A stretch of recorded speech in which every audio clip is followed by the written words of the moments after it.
Mark Gurman has spoken and basically spoiled all of the surprises that Tim has been cooking for the next 12 months. So hold on tight and let's break all of this down. Want the latest Apple news, leaks and rumours? Subscribe and ring the bell. And if you're wondering about my beautiful youthful complexion and my lack of manly beard covering it up, I'm supporting Movember. Scan the QR code or check the link in the description to support. So while Monsieur Gurmuntus has gone ahead and ruined all of next year's surprises, we don't have too long to wait for the first products to drop from the sounds of things. As I mentioned in my Power On video this weekend, Apple TV and HomePod Mini are both running low on stock in many retail locations, indicating a release soon. But Bloomberg's Gurman mentions that there is an overnight refresh for Apple stores scheduled for November the 11th, which would suggest that the products would be revealed probably this week. There will also be probably some holiday signage changes and that kind of thing at the same time, as it will be just ahead of Thanksgiving.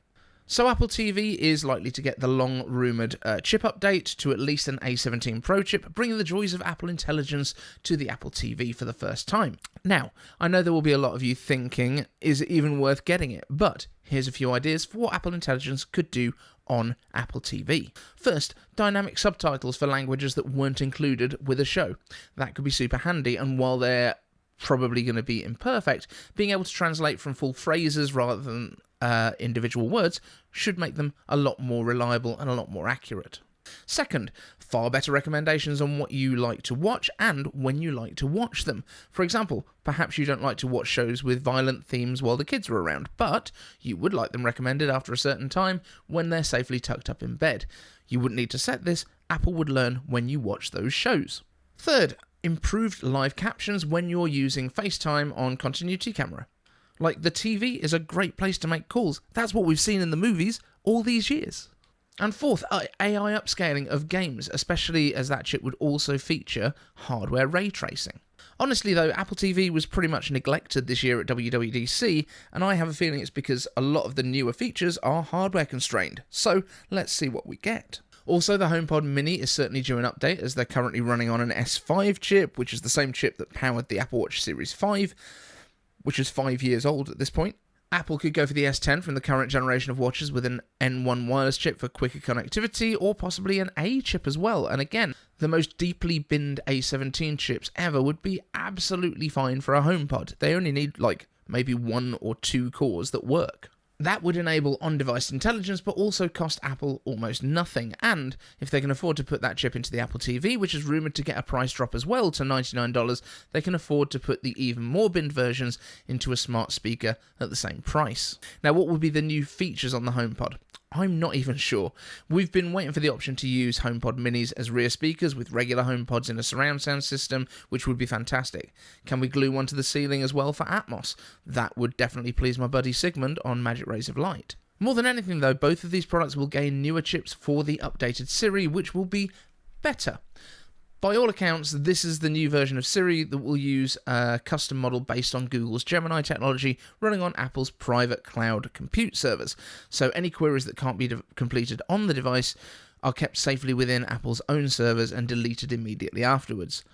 Now, while the expected launch of new Siri isn't until probably next spring, probably alongside Apple's new HomePod hub with display, having this hardware ready to go in the rest of your smart devices would make a lot of sense. And also, price-wise, $99, perfect for Christmas gifting. So keep your eyes open for announcements on these new products, possibly alongside the AirTag 2nd generation with 3 times the nearby finding range and tamper-resistant speakers too in the next week.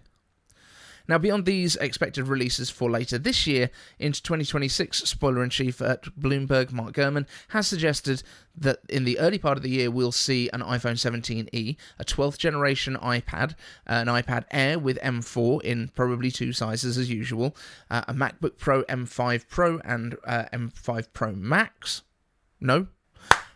M5 Pro and M5 Max, and refreshed external displays, potentially with up to 120Hz ProMotion for the first time, which I really don't care about, but I know a lot of you guys do care about refresh rate. Now, these could come as early as January, which Apple has got a history of doing, with then a spring event to introduce the Home Hub display and potentially some more smart products, including Apple's first-party security cameras. That would work really well with iCloud storage, which at the moment you can use with security cameras, but Apple wouldn't have a specific subscription for it, whereas a lot of the others do. iPad mini is expected to get a refresh with OLED displays. The Mac mini will almost certainly get M5 and M5 Pros, and a new Mac Studio might become Apple's AI model powerhouse with M5 Ultra.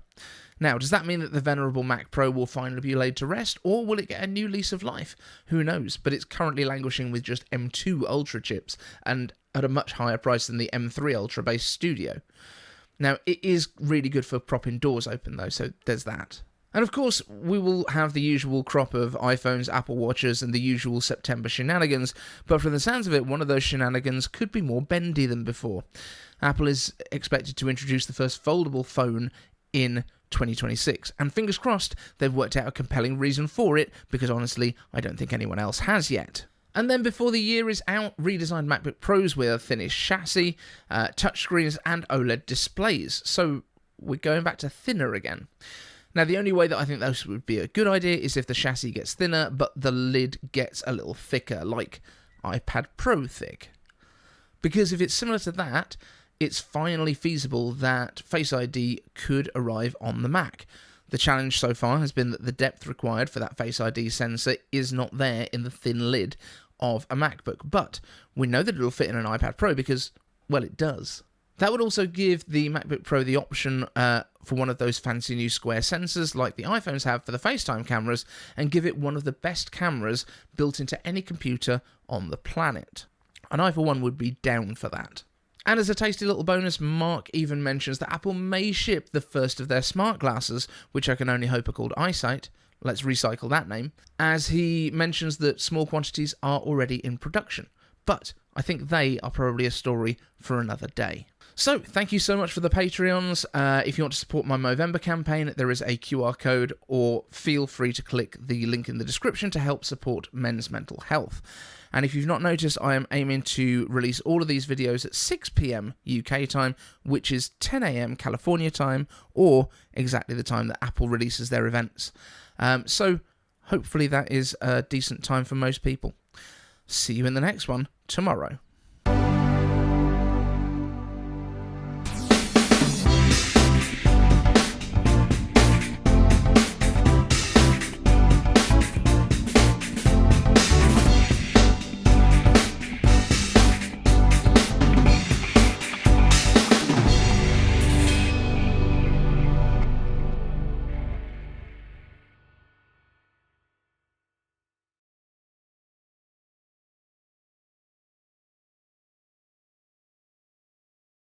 Want the latest Apple news, leaks and rumours? Subscribe and ring the bell.